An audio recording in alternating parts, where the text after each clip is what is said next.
Right. Oh, you lie. No, Look at him. no. He's so good. No.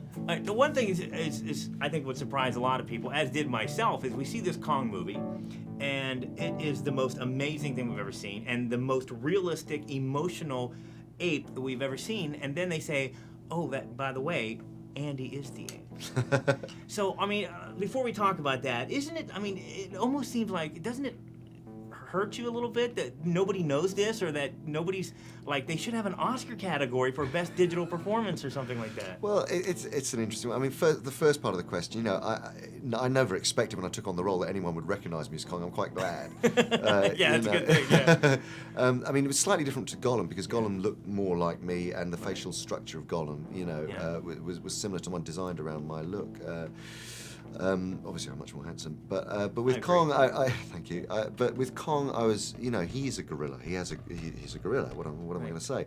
But what's important about it is, as an actor, I love transformation, and I love creating and embodying characters. And so the fact that no one will, you know, particularly associate my face with that character, what I can see up on screen is the acting choices that I've made and the personality of Kong that I imbued him with, and you know, together with everybody else. But from an actor's point of view, it's no more different. Acting a CG role is no more different than a conventional character, conventional screen character. It's all about embodying a physicality, emotions of a role. So it's not an insult that someone said, we need someone to play an ape, let's get Andy, you know.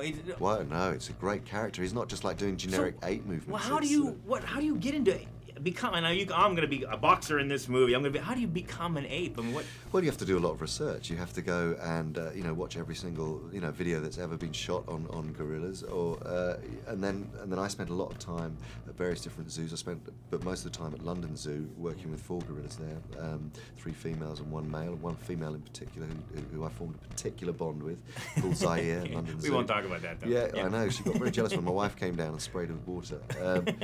And then I went to Rwanda and studied mountain gorillas there with the Diane Fossey Gorilla Fund. To me, one of the most amazing scenes, and I guess we could talk about it because most people know about the end scene of how Kong meets his demise, but there's this scene where Kong is letting go, and he's letting her know that, you know, and there's so much, and then we see the special effects shots, and there's all these little dots on your face and so forth like that. So that is you. I mean, is that how they did that? I mean, absolutely. I mean, it's slightly different to the way we did Gollum, actually, because with Gollum, my performance was filmed on film, and then the animators copied my facial expressions. But with Kong, we used a system called facial motion capture, which I was wearing 132 tiny little dots all over my face, and these dots are reflective and are picked up by cameras, and they track every single muscle movement, and particularly the eye movements.